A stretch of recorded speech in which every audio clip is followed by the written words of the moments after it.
Abante na ng 3-1 ng Golden State Warriors. Steph Curry gumawa ng history. Warriors tatapusin na daw sa Game 5 ang serye. Rockets susubukan namang makabalik down 1-3.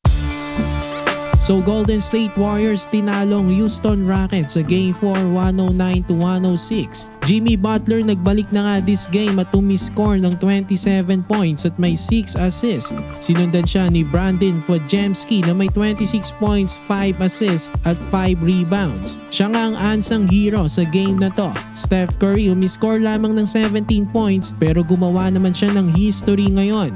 Nalagpasan na nga niya si Kevin Durant sa all-time playoff wins. Meron na nga 122 playoff wins si Steph Curry. Ang mahalaga pa, abante na nga ang Golden State ng 3-1 at may pagkakataon ng tapusin sa Game 5 ang series. Babalik na nga sa home court ng Rockets ang Game 5. Ang tanong, makaisa pa kaya itong batang Rockets sa Warriors? Ayon nga dito sa Rockets, hindi daw sila basta-basta susuko hanggat hindi pa tapos ang serye. Susubukan muna nilang depensa ng kanilang home court sa Game 5 bago nila problemahin kung papaano makabangon sa 1-3 deficit. Kumbaga, one game at the time ang kanilang magiging approach dito. At ayun naman talagang dapat, pero mahihirapan talaga sila. Dahil ang Warriors ay magaling din sa closeout games. Alam nating veterano na itong sila Curry, Green at Butler. Habang kitang-kita naman sa Rockets ang kanilang kakulangan ng experience pagdating sa playoffs. First playoffs pa nga lang naman kasi ito ng kanilang rising stars na sila Jalen Green at Alperen Sengun. Talagang mahihirapan sila sa kanilang first playoffs kontra sa former champions na sila Curry, Green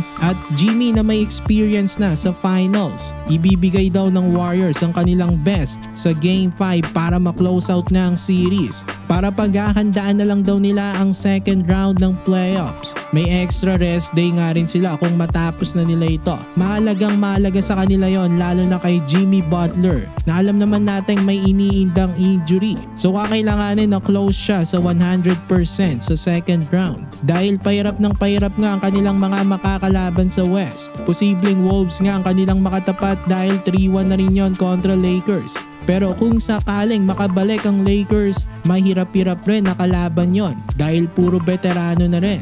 So ayan lang naman ang ating video ngayon. For more NBA content, i-like nyo na ang ating video at mag-subscribe na rin sa JB Buckets.